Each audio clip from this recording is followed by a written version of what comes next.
Hi there, my name is Floyd. Welcome to the channel. Today we're diving into a chilling case of manipulation and betrayal. This is the tragic story of Julian Vale, a famous artist, and his stepbrother Mason Hale, a young man whose life was shattered by control and obsession. Stay tuned as we uncover the dark secrets behind their relationship and the haunting events at the secluded Belgrave art commune. Belgrave, a secluded art commune located on the outskirts of Asheville, North Carolina, was known for its peace and creative freedom, a place where artists could retreat and focus on their work without the pressures of the outside world. But on the night of October 15th, 2022, that peace was shattered. Mason Hale, a 28-year-old artist who had been living at the commune, suddenly disappeared after a heated argument with his stepbrother, Julian Vale. Mason, a fragile soul, had always struggled with his mental health. The argument that night would be the last time anyone saw him alive. Julian, a wealthy and charismatic artist, claimed that Mason had stormed off in a fit of anger, but as investigators dug deeper, they discovered that there was much more to the story.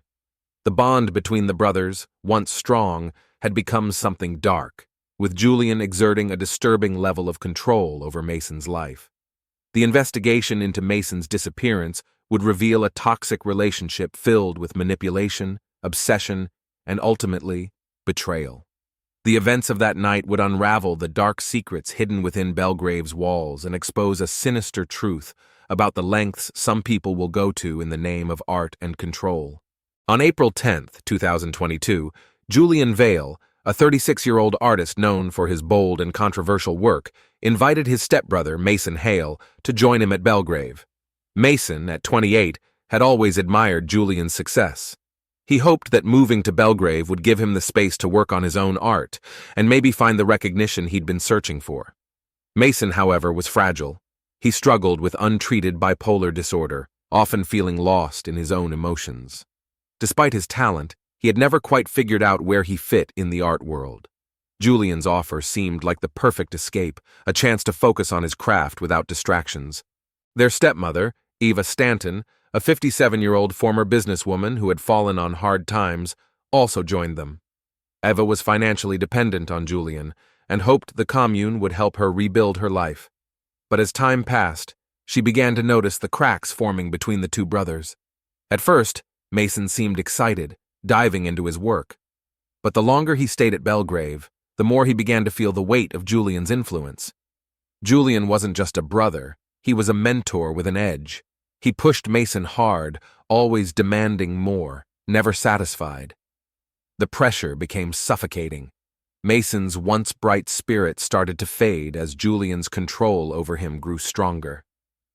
Eva grew uneasy, watching Mason isolate himself from the others at the commune.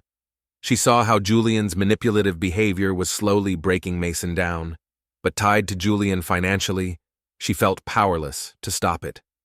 The tension at Belgrave grew day by day, setting the stage for what would soon become a dark and tragic conflict. By late August 2022, the atmosphere at Belgrave had changed. What began as a fresh start for Mason Hale slowly turned into a personal nightmare. His once promising artwork became darker and more chaotic, reflecting the turmoil inside him. Mason, who had always struggled with his mental health, began to show signs of a deep emotional spiral. Julian Vale, his older stepbrother, seemed to be at the center of it all. What had started as brotherly guidance became something far more sinister. Julian pushed Mason harder and harder, demanding perfection, insisting that Mason's suffering was necessary for great art. "You can't create something meaningful without feeling the pain," Julian would tell him. Mason, already fragile, began to crack under the pressure. He spent long hours locked in his studio, creating twisted, disturbing images that seemed to scream out for help. The other residents of Belgrave noticed the change, too. Leah Carter, one of the artists living in the commune, recalled hearing loud arguments between the brothers late at night. Julian kept pushing him, she said. It was like he was breaking Mason down on purpose, piece by piece. The tension between the two brothers became palpable, and it affected everyone around them. Eva Stanton, their stepmother, was deeply worried. She had always known that Mason was sensitive, but the changes she saw in him were alarming. His once warm personality had become cold and distant. He withdrew from her, and even though she tried to reach out, he seemed lost in his own world. Eva confronted Julian, but he brushed her off, claiming that Mason was just finding himself through his art. Deep down, Eva knew something was terribly wrong, but Julian's control over both of them was suffocating. Mason's health deteriorated quickly. His behavior became erratic, and he isolated himself further from the commune's residents. His artwork, once filled with potential, now seemed to reflect his unraveling mind, dark, chaotic, and full of despair. The darker side of Belgrave was emerging. The once peaceful commune had become a place of fear and tension. Mason's breakdown seemed inevitable, but no one could have predicted just how far it would go. By October 15, 2022, the growing tension at Belgrave had reached its breaking point. That evening, Julian Vale was hosting an exhibition to showcase his latest work. Bold, controversial sculptures that drew admiration and envy from the art world, but the real drama wasn't in the gallery. It was in the sudden and public breakdown of Mason Hale. Mason had been missing from communal events for days, but that night he showed up unexpectedly, his appearance disheveled and his eyes wild. The gathered artists watched in stunned silence as Mason marched into the exhibition, his emotions visibly unraveling. Without warning, he shouted at Julian, accusing him of manipulation and control. "You've taken everything from me!" Mason's voice was filled with anger and pain, echoing through the gallery. "You don't care about my art. You only care about breaking me." Julian, ever the calm and collected figure, barely reacted. "Mason, you're being dramatic," he said coolly. "You're not thinking clearly." But Mason wasn't calming down. He continued to shout, his voice cracking as years of frustration and emotional turmoil spilled out in front of the gathered guests. Julian's dismissive attitude only fueled Mason's rage. Finally, unable to bear the confrontation any longer, Mason stormed out of the gallery, slamming the door behind him. The room fell silent, the only sound the soft whispers of confused onlookers. Eva Stanton, who had witnessed the entire scene, immediately feared the worst. She had seen Mason unravel for months, and tonight she sensed he was on the edge of something terrible. She hurried out of the gallery, hoping to find him, but by the time she reached the courtyard, Mason was gone. At 11:43 p.m., a distressed call came into 911. It was Aaron Fields, one of the younger artists at Belgrave. Aaron had heard loud noises coming from Mason's studio, followed by what sounded like something breaking. When he went to check on Mason, the door was ajar, but Mason was nowhere to be found. Aaron reported that Mason had been acting strange for weeks and was now missing. The police arrived shortly after midnight and immediately began searching the area. They started with Mason's studio, where they found evidence of chaos, paint splatters on the floor, broken glass, and unfinished artwork that hinted at Mason's deteriorating mental state. His phone and wallet were left behind, suggesting that Mason hadn't planned to leave for long. When the police questioned Julian, his calm demeanor raised red flags. He told them that Mason had left after their argument and likely needed time alone to cool off. "He's done this before," Julian insisted. "He always comes back once he's ready." But Detective Allison Drew, who had taken charge of the case, wasn't convinced. Something about Julian's cool indifference didn't sit right with her. Ava, on the other hand, was frantic, begging the police to search the surrounding woods. She knew Mason's behavior had been erratic, but this time felt different. She feared he wouldn't be coming back. The search for Mason stretched into the early hours of the morning, with officers combing the nearby forest and sending drones overhead. But as the hours ticked by, there was still no sign of him. The tension at Belgrave grew as the other artists began to whisper among themselves. Had Mason truly run away, or had something far worse happened? As the investigation deepened, Julian's behavior continued to raise suspicions. His dismissive attitude about his brother's disappearance only made the detectives more certain that there was something he wasn't telling them. The carefree leader of Belgrave had secrets, and Mason's sudden disappearance was only the beginning of a much darker truth waiting to be uncovered. By the morning of October 16th, 2022, the disappearance of Mason Hale had become a full-blown investigation. Detective Allison Drew, a seasoned investigator with a reputation for being sharp and methodical, took charge. Her first stop was Mason's studio at Belgrave, the last place anyone had heard from him. The studio was a mess. There were scattered brushes, spilled paint, and half-finished canvases everywhere. But what really caught the detective's attention was a faint bloodstain near the easel, barely visible but enough to raise alarm. Mason's phone, wallet, and other personal items were all left behind, a clear indication that whatever had happened to him, he hadn't planned to leave. As Detective Drew walked through the studio, she could feel the tension in the air. Mason's artwork, which had started out vibrant and hopeful, had turned dark and disturbing in recent months. One particularly haunting painting showed a distorted face, half-blurred, surrounded by chaotic lines. It was as if Mason had been trying to express the emotional torment that had consumed him. Detective Drew questioned Julian Vale that morning. Julian, ever composed, brushed off the idea that anything serious had happened. "Mason has always been emotional," he said calmly. "He probably needed some space to cool down after the argument. He'll turn up." But the detective wasn't convinced. Something about Julian's attitude didn't sit right with her. His dismissiveness felt rehearsed, too polished. Eva Stanton, on the other hand, was visibly shaken. She had seen Mason's downward spiral firsthand, and her worry was now turning into full-blown panic. She pleaded with the officers to keep searching, convinced that Mason wouldn't just walk away from his life without saying anything. As the police expanded their search into the surrounding woods, they began interviewing other residents at Belgrave. Several artists, including Leah Carter and Aaron Fields, confirmed that Mason had been increasingly withdrawn over the past few months. Leah described hearing arguments between Julian and Mason late at night. Julian would push him too far, she said. He always knew exactly what to say to make Mason doubt himself, to break him down. Aaron, the artist who had called 911, added that Mason had been acting paranoid in the weeks leading up to his disappearance. He frequently mentioned feeling like he was being watched, as if Julian's influence extended beyond their confrontations. "Mason was afraid of him," Aaron confessed. "I could see it in his eyes." Despite Julian's insistence that Mason would return, the evidence painted a different picture. Detective Drew began piecing together the dynamics between the brothers, Mason's fragile mental state, and Julian's emotional manipulation. It became clear that Mason hadn't just run away. There was something far more sinister at play.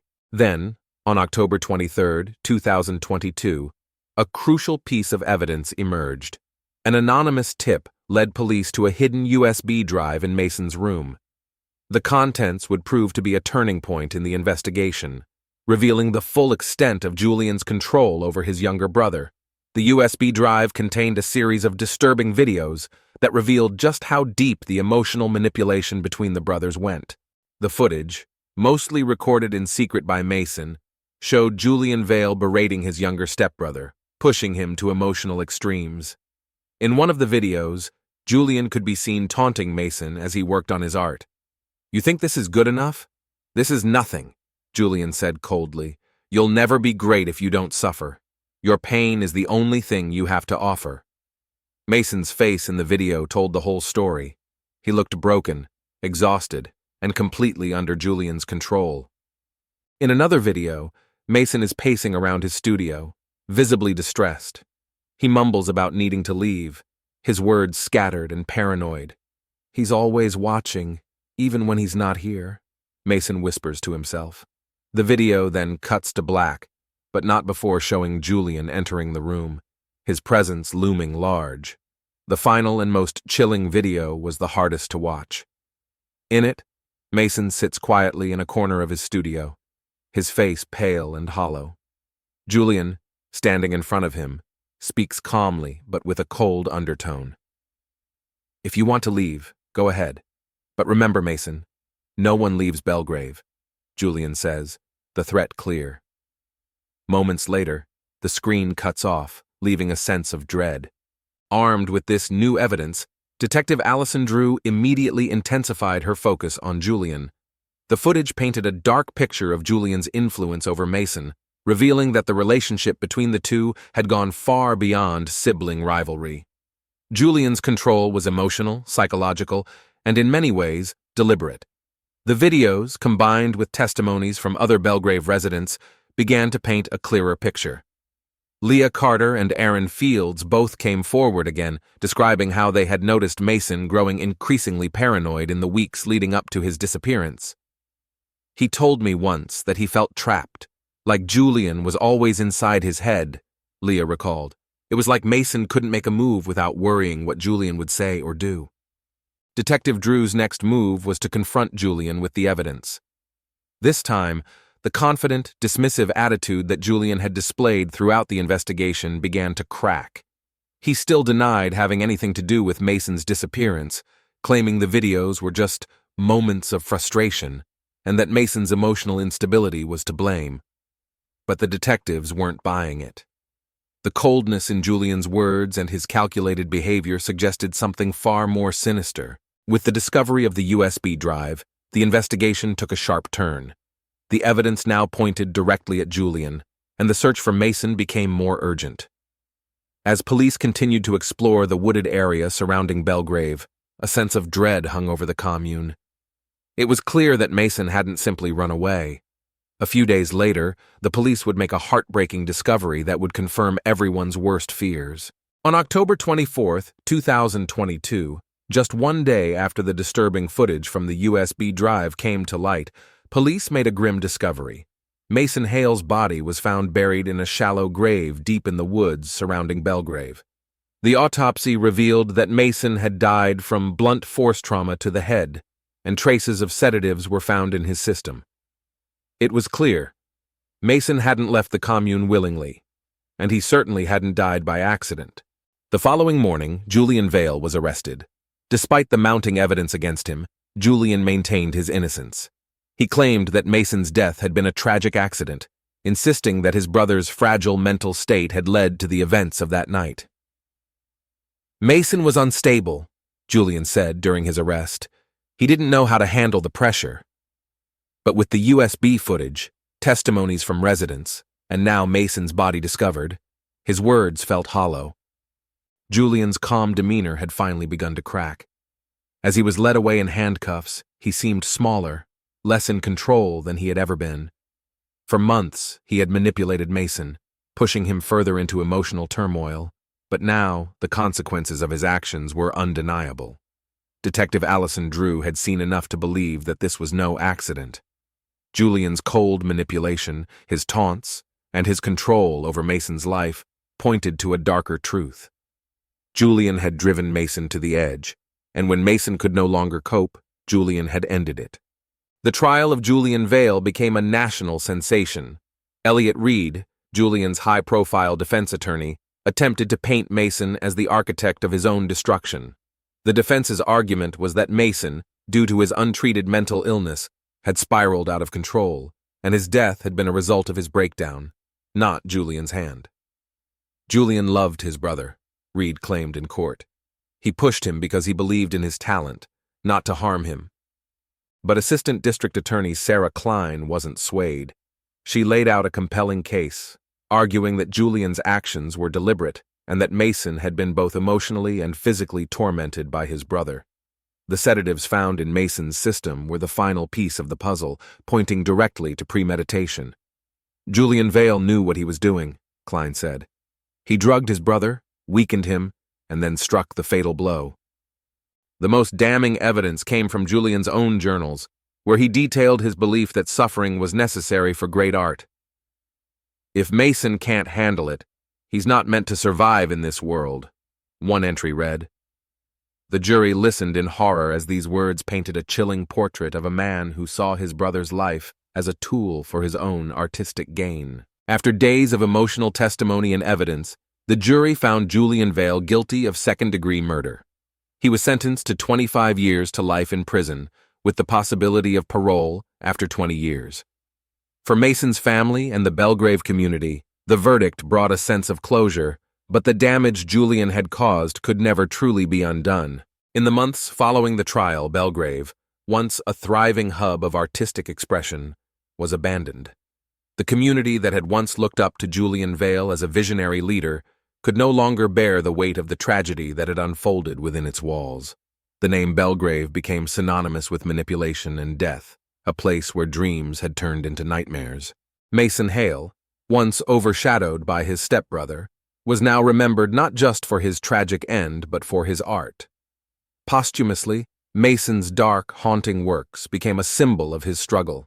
Exhibitions of his paintings were held in his memory, and many viewed his work as a reflection of the emotional pain he had endured under Julian's influence. As for Julian, he would spend the rest of his days in prison, a man whose ambition and control destroyed not only his brother, but his own legacy. The story of Julian Vale and Mason Hale serves as a chilling reminder of the dangers of unchecked power and manipulation and the devastating consequences they can have. Belgrave may be quiet now, but the echoes of what happened there will never be forgotten. That's the tragic story of Julian Vale and Mason Hale, a story of ambition, control, and a brotherhood that turned deadly. What do you think? Was Julian's manipulation the root cause of Mason's death, or do you think there's more to the story? Let us know your thoughts in the comments below. And that's the case of the price of her heart. What do you think really happened to Elena Novak? Was it part of Victor's twisted plan, or is there more to the story? I'd love to hear your thoughts in the comments below. Don't forget to like the video, subscribe to the channel, and hit the notification bell so you never miss a story. Thanks for watching, and stay tuned for more true crime mysteries.